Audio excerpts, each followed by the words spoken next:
Hey there, it's Miss Campbell. Today we're going to go through and we are going to learn about parallel and perpendicular lines and their slopes. So the first thing, parallel lines, okay, so parallel lines, they have slopes that are the same, okay? So they have equal slopes, all right, or slopes that are the same.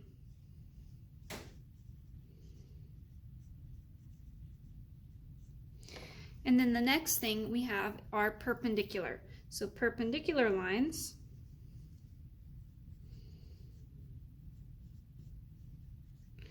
they have slopes that are what are called opposite reciprocals. Opposite reciprocals. Okay, and so what that means, okay, is opposite means the opposite sign. So if the original slope is positive, the new one's going to be negative. Okay, and vice versa. If it's negative, it's going to become positive. And then reciprocal. That is when you take a fraction or just a regular number and you flip it, okay? So an example would be here. If our original slope is 4, the opposite reciprocal would be negative 1/4. Because remember, 4 can be written as 4/1. And so the reciprocal is you just taking that and flipping it. So the opposite reciprocal of 4 would be negative 1/4. Or let's say that our fraction was negative 7/8, right? The opposite reciprocal of that would be 8/7. Because the opposite sign, so it was negative, so now it's going to be positive, and then you just flip it. Okay, so that's parallel slopes and perpendicular slopes. That's the basic part of it. So now we're going to go through, we're going to do some examples. All right, first I'm going to just give you a slope. So they tell you the slope of a particular line is negative 3/8. Okay, negative 3/8. And they want you to find the slope of a line that's going to be parallel to that. Well, parallel, it's just going to be negative 3/8 because it's going to be the same slope. And then perpendicular,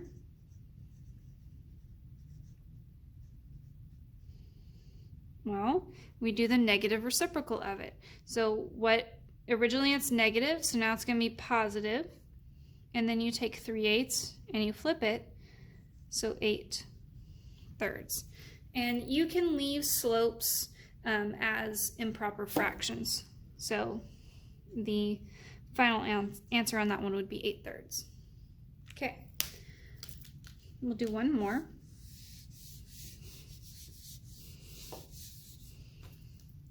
All right, let's say we have our slope is 7. Okay, a parallel line, our slope would also be 7. And for a perpendicular line,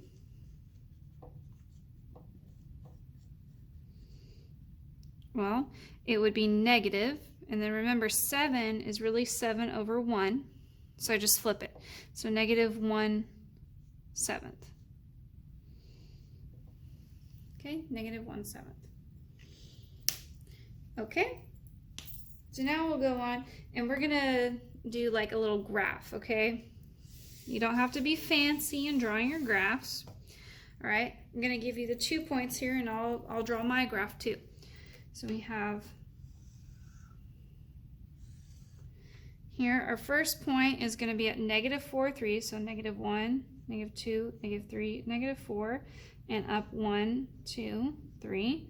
So negative 4 up 3. And then our other point is at 1/4. So 1 and then up 1, 2, 3, 4. So 1/4.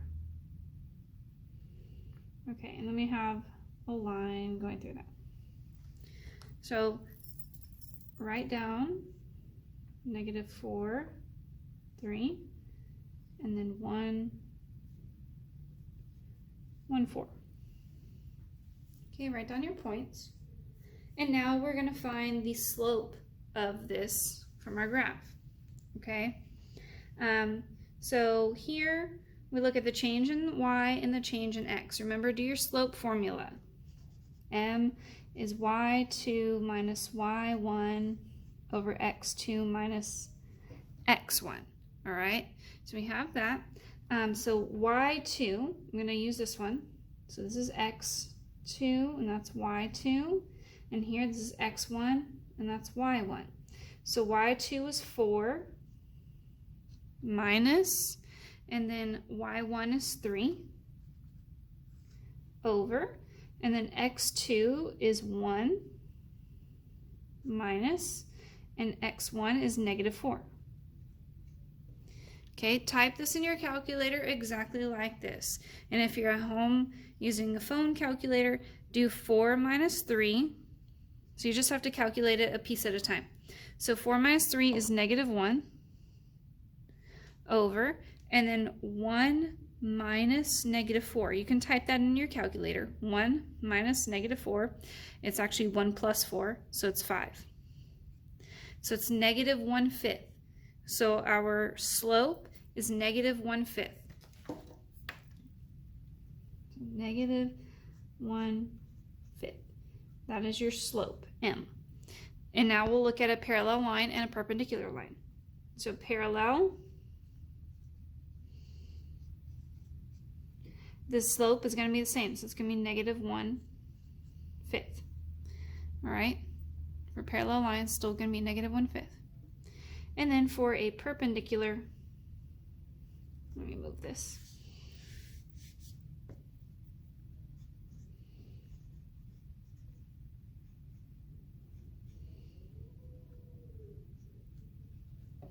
Okay, and then perpendicular,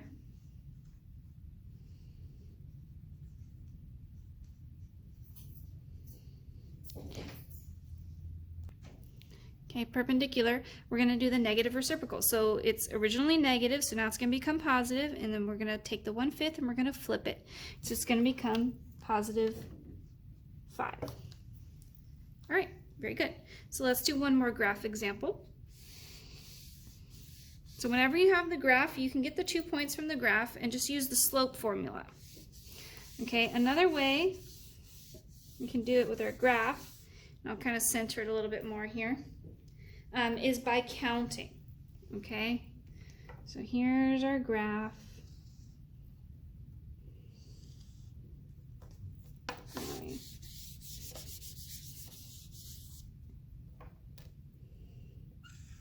All of our points are in the first and fourth quadrants here.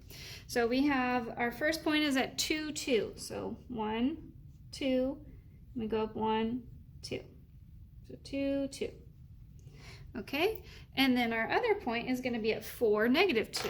So there's 1, 2, here's 3, and 4, and then negative 1 and negative 2. So find where they meet. Okay, so we have, and then we'll draw our line. And it doesn't have to be fancy, guys. All you need is a number. Okay, so 2, 2. And then we have 4, negative 2. And now we can actually count, okay? We can make a triangle, a slope triangle, that goes from our point on the left over to our point on the right, okay? And it's change in y over change in x. So I'm going to go here. I'm going from a positive 2 for my y. I'm going to go down to a negative 2. So I have to go down 1, 2, because remember, I'm up 2, okay? And then now I've got to go down 2 more. So down 3, down 4. So I went down 4, so minus 4, right? If you're going down, you're going negative. And then we're going to go to the right, okay? So going to the right, that's positive. And now think about it. I'm over here at 2, because my x value is 2, and I need to get over to 4. So from 2 to 4, how far is that? It's just 1, 2. So I went over 2. So I went down 4 and over 2. So change in y over your change in x. So my change in y was going down 4, so negative 4.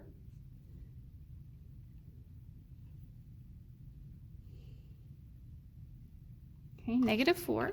And then I went 2 to the right, and going to the right is always positive. So negative 4 over 2. And then you just reduce that. Okay, it's just going to be negative 2, because 4 divided by 2 is 2. So our original slope is negative 2. And so now we need to find parallel and perpendicular. Parallel, it's just going to be the same. It would still be a slope of negative 2. And then perpendicular,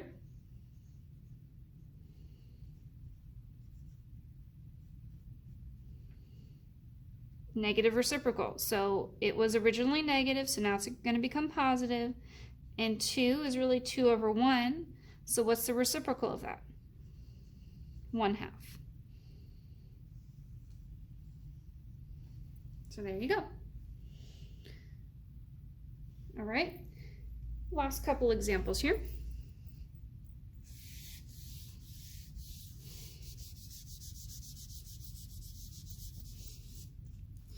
We're going to deal with a couple of lines that are in slope-intercept form.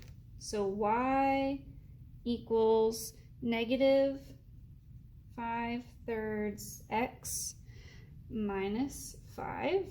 Okay, that's going to be one of them. Sorry, let me move that down. Y equals negative 5/3 x minus 5. And then our other problem will be y equals 4x plus 3. Okay, y'all, slope-intercept form couldn't be easier. The number in front of the x with the sign, that is your slope. So in our first one, it's negative 5/3. In our bottom one over here, it's 4. Okay, the number in front of the x, that is your slope. And that's only when you have it in slope-intercept form. Y equals mx plus b. So like when you have an equation and it's solved for y, that's your slope-intercept form. Okay, so parallel to our first one, guess what? Same slope, so it's negative 5/3. Perpendicular, do the negative reciprocal, the opposite reciprocal. So it's negative, it becomes positive, flip the fraction, so it's 3/5. Move down here.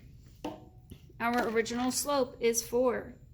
So parallel, it's going to be 4. Perpendicular,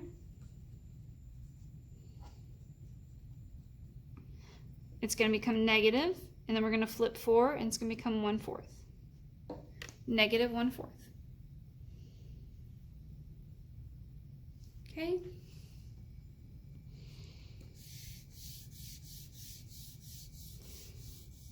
And then last few.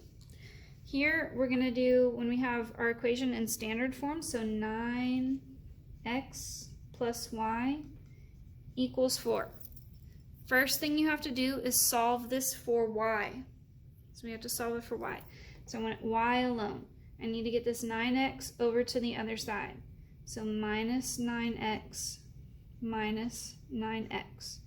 So I have y equals, and I'm going to write it with the x first. So see here, it's negative 9x. So negative 9x, and then the 4 is positive, so plus 4. I'm just rewriting. All right, and then remember the number in front of your x, that's our slope. So our original slope is negative 9.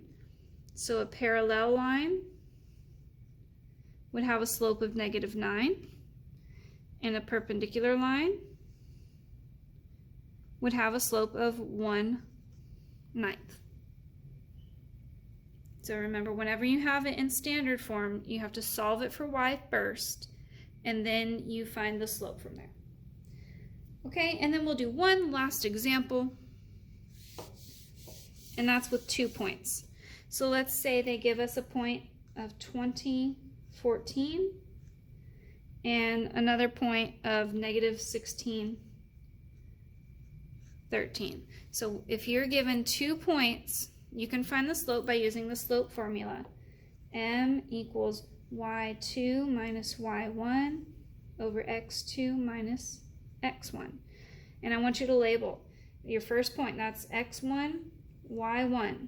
Second point, x2, y2. And guys, it doesn't matter which one is point 1 and which one's point 2. You just need to be consistent when you're labeling, okay? So now we just plug in. So y2 is 13 minus y1, 14. x2, negative 16, minus x1, 20. Type this in your calculator, okay? If you're doing it on your phone, you need to put parentheses. Okay, so 13 minus 14 is negative 1, and then negative 16 minus 20 is negative 36. Okay, and so now, you see how we have a negative over a negative? Those cancel, so it's just 1 over 36. So now a parallel slope, a parallel line, would just be 1 over 36. And then your perpendicular, the original is positive, so perpendicular is going to be negative. And then when we flip 1 over 36, we just get 36. Okay, guys, so that's all there is to finding the slopes of parallel and perpendicular lines. I'll see you guys in the next one.